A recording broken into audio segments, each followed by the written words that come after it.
అయ్యా నా జీవితంలో ఈ బాధ ఎప్పుడు పోతుంది, అయ్యా నా జీవితంలో ఈ సమస్య ఎప్పుడు తీరుతుంది, అయ్యా నా జీవితంలో ఈ యొక్క దీవెన నేను ఎప్పుడు పొందుకుంటా, ఈ యొక్క ఆశీర్వాదం నేను ఎప్పుడు చూడగలను. యేసు ప్రభువు తెలియజేసినటువంటి సత్యం, పగలు పూట వెలుగు ఉండిద్ది, 12 గంటలు ఉంటాయి. ఆ 12 గంటల్లోనే నువ్వు వెలుగులో పనిచేసినప్పుడు దెబ్బలు తగలవు. రాత్రి పూట కూడా 12 గంటలు ఉంటాయి, కానీ నీకేమీ కనపడదు.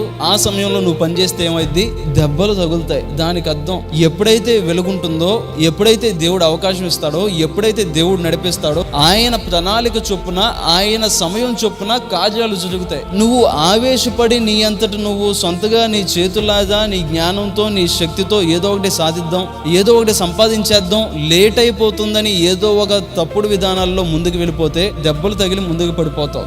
లాజరును వెళ్ళి బాగు చేయటానికి దేవుడు ఒక సమయాన్ని, కాలాన్ని నిర్ణయించాడు. అపోస్తులుడైన పౌలు చెప్తున్నాడు, అన్నిటికీ కుదురుపాటు కాలం వస్తుంది. నీ జీవితంలో ప్రతిదానికి కుదురుపాటు కాలం వస్తుంది. దేవుడు ప్రతిదానికి ఒక కాలం నిర్ణయించాడు. అన్నిటికీ కుదురుపాటు కాలము వస్తుంది.